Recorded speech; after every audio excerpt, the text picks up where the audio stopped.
Mr. Asauddin Owaisi.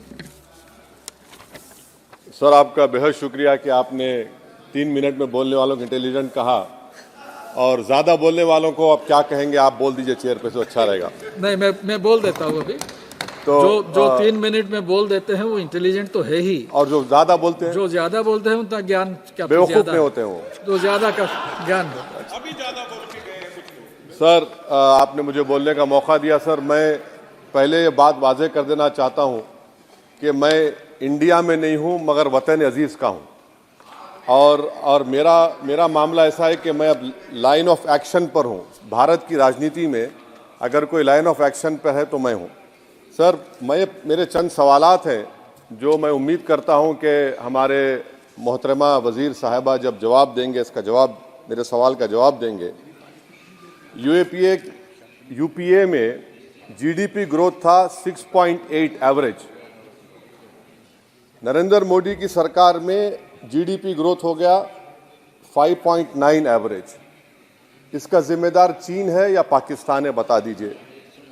Fiscal deficit as percentage of GDP, fiscal deficit as percentage of GDP sir, वो था 4.7 UPA के time पर।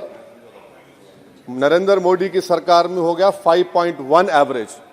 इसका जिम्मेदार कौन है? हाँ, पाकिस्तान है। सही कह रहे हैं आप। मान लिया आपके अकल की तारीफ करता हूं। सर, इन्फ्लेशन है यूपीए के हुकूमत में 8% था, नरेंद्र मोदी की सरकार में 5% है। मगर क्या यह बात सच नहीं है कि जो ग्लोबल तेल की कीमतें थी 2008 से 14, वो एक बैरल $100 के ऊपर बिकता था। अब 2015 से 2021 तक एक बैरल ऑयल $55 से $70 के दरमियान में था। तो ये क्रेडिट आप नहीं ले सकते, ये आपकी मेहनत नहीं है, इसमें एक्सटर्नल रीजंस है। मेरा चौथा सवाल ये है सर कि आखिर आप, अगर जीडीपी हमारा 5.9 एनडीए गवर्नमेंट का रहा, तो फिर अनएम्प्लॉयमेंट रेट कितना है?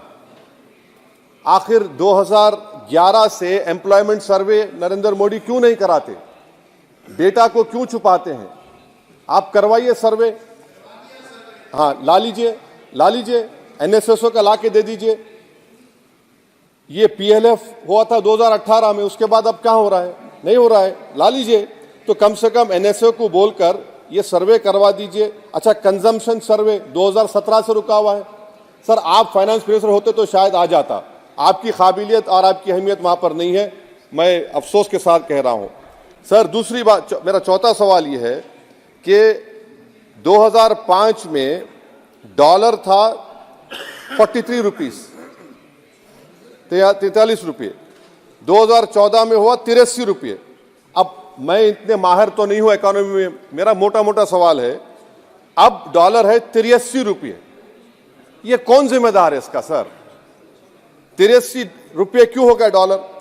माने नेट इंक्रीज जो है वो 23 रुपये का है। तो अब ये डिमांड इतना डॉलर का क्यों है? इसका जिम्मेदार कौन है? इसका जवाब शायद मोहतरमा देंगी। अच्छा सर, आप देखिए, फॉरेन करेंसी रिजर्व्स बोलते हैं 2011 में, बिल्कुल सही है, 294 बिलियन डॉलर था। 2013 तक वो 256 बिलियन हो गया। अब मैं व्हाइट पेपर आप पढ़ेंगे, new channel open by RBI. Number क्या है भाई? नंबर तो बता दीजिए। New channel open by RBI, number ही नहीं मालूम होता है। अच्छा सर, एक और सवाल मेरा है, हेल्थ एक्सपेंडिचर फ्रॉम पॉकेट, ठीक है, 2005 में 69% था, 2014 में 64.2 हो गया। तो अब का नंबर क्या है बताइए ना। आपके दौर में क्या नंबर है? वो नंबर नहीं बता, मेडिकल कॉलेज खोल दिए। नंबर क्या है खर्चे का?